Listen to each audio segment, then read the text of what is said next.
মানে বিভিন্ন আপাদের ছড়াছড়ি, কেউ কেক আপা, কেউ ক্রিম আপা, কেউ আবার ব্যস্ত রান্নাঘরের রাঁধুনি আপা। তো আমরা কি আপা? আসসালামু আলাইকুম মাই ইউটিউব ফ্যামিলি। চলে আসলাম নতুন আরেকটি ভিডিও নিয়ে। আমার এই ছোট্ট পরিবারে সবাইকে স্বাগতম করছি। আজকে অনেক দিন পরে এই রুমে সচরাচর আমরা কেউই থাকি না, গেস্ট আসলে থাকা হয়, তাও খুব কম ছেলের রুমেই থাকে। এই রুমটায় কেউ সেভাবে থাকে না, বা এই রুমটা গরমের মধ্যে প্রচুর গরম লাগে। তো হঠাৎ করে দুই মেয়ের ইচ্ছে হয়েছে যে তাদের রুমে থাকতে হবে, তো রাতে আমরা সেই রুমেই ছিলাম। তো সকালে রান্নার শুরু করেছি, সব কিছু গুছিয়েছি, তারপরে ওদিকেও আবার ওগুলোও গুছাচ্ছিলাম। আর তিনজনের স্কুল বন্ধ, সেদিন কোনো একটা অফ ডে ছিল, তো তারা এখানে খেলাধুলা করতেছিল।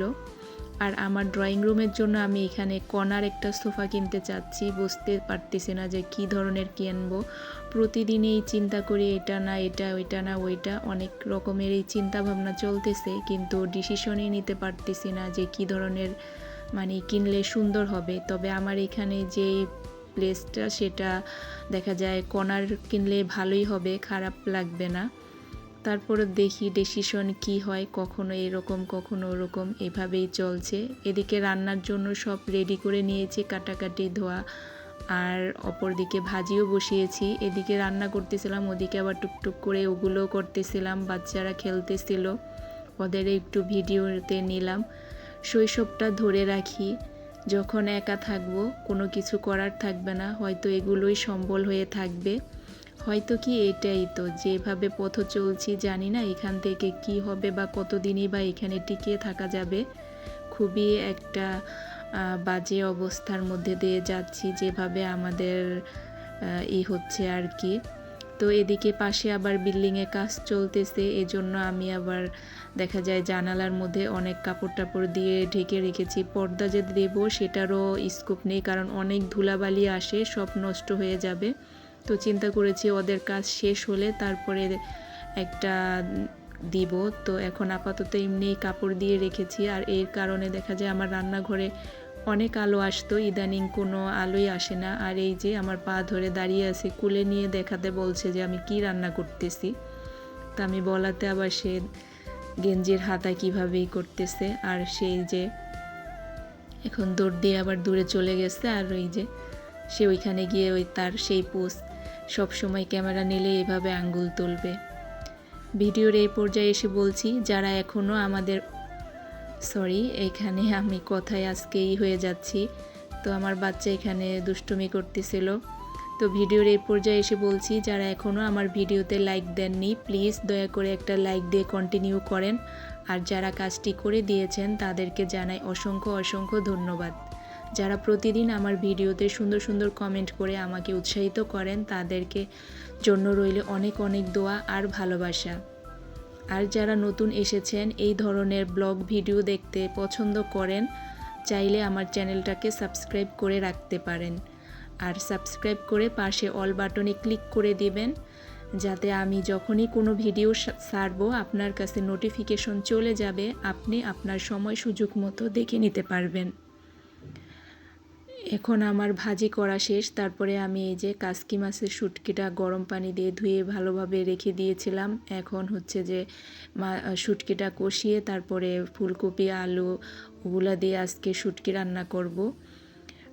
এই শুটকিটা দেখা যায় যে আমার বাচ্চারাও খায়, কারণ এটা তো ওই যে মাছের মতোই, ওদেরও এটা দিয়ে খাওয়ানো যায়, সমস্যা নেই। এমনি তো আলহামদুলিল্লাহ আমার বাচ্চারা যেটা দিয়ে করি সেটা দিয়ে ওরা খেয়ে নেয়, কোনো কিছুতে কোনো প্রবলেম করে না। তবে ছোট বেবি একটু দুষ্টুমি করে, তবে খাওয়া দাওয়া নিয়ে তেমন কোনো বাচ্চার কোনো প্রবলেম ছিল না। হয় পরিমাপে কম খায়, তবে একেবারে যে খাবে না ওই রকম না। তো এখানে আমার দেখা যায় যে আমি এটা কষানো পরে এখন পানি দিয়ে রেখেছি। এরপরে হচ্ছে ছোট আরেকটা পাতিলে ঢেলে রাখলাম কড়াই থেকে।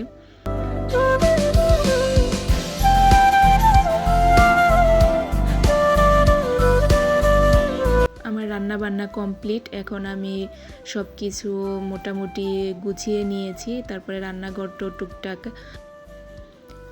গুছিয়ে নিয়েছি।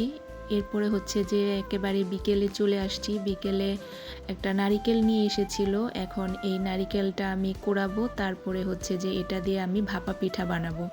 এবার শীতে এখনও ভাপা পিঠা করা হয়নি, তো হাজব্যান্ড চাল ভাঙানো আছে আর নারিকেলও নিয়ে আসছিল। তারপর মিঠাই তো বেশ অনেক পরিমাণে কেনা হয়েছে, তো হঠাৎ করে ফোন দিয়ে বলল আজকে যদি মানে পারো তাহলে ভাপা পিঠা বানাতে পারো, শীত তো চলে যাচ্ছে। তো চিন্তা করলাম যে ঠিক আছে, হয়তো তার খেতে মনে চেয়েছে এর জন্যই ফোন দিয়েছে।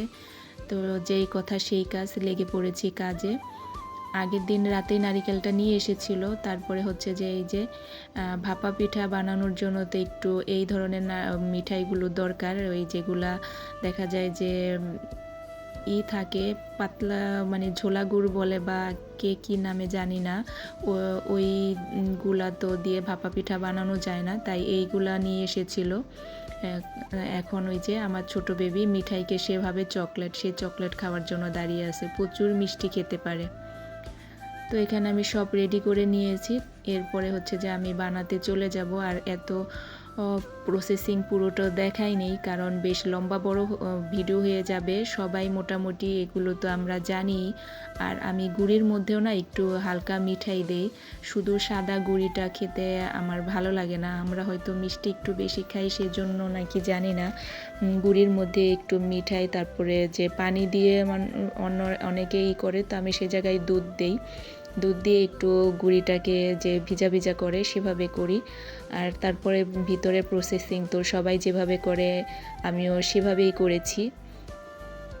তারপরে এই ভাপা পিঠার পাতিলটা গত বছর নিয়ে এসেছিল, গত বছর বানিয়েছিলাম 2 দিন, সেভাবে সুন্দর হয়নি, তবে এবার আলহামদুলিল্লাহ অনেক সুন্দর হয়েছে। তো আগে তো ভেবেছিলাম যে গত বছর বেশি একটা ভালো হয়নি, তো এবারও হয়তো হবে না, সেই চিন্তা করে আর বানাইনি এতদিন সাহস করে। তো হাজব্যান্ড বলার পরে চিন্তা করলাম যে ঠিক আছে ট্রাই করি, যদি না চেষ্টা করি তাহলে তো সব সময় ওরকমই থেকে যাব, হয়তো 2-1 বার খারাপ হবে তারপরে ঠিক হয়ে যাবে, তবে আলহামদুলিল্লাহ এবার ঠিক হয়েছে। আর দেখেন আমার এর আগে প্রতিটা পিঠাই ভালো হয়েছে, এর পরেরগুলোও ভালো হয়েছে। আর এটা যখন ভিডিও করতে গিয়েছি, তো এই পিঠাটাই উঠানোর সময় ঢাকনাটা ফেটে গেছে, মানে এটাই বলে যে এটা সুন্দর হবে, তার পরিবর্তে এটাই একটুই হয়েছে, তবে বানানোর পরে ওইটা আর ভাঙেনি, এভাবে ছিল। তো এভাবে একে একে আমি সবগুলো পিঠা বানিয়ে নিয়েছিলাম। আর এই যে এর আগে যেটা দিয়েছিলাম সেটা বড় একটা বানাই, সেটাও ভালো লাগে, তবে আমার এরকম ছোট ছোট করে বানালেই ভালো লাগে। বড় একটা, একবারে যাদের গ্যাসের প্রবলেম তারা একবারে বড় একটা বানালেই ভালো। সবার সুস্বাস্থ্য কামনা করছি, সবাই ভালো থাকেন, সুস্থ থাকেন, আল্লাহ হাফেজ।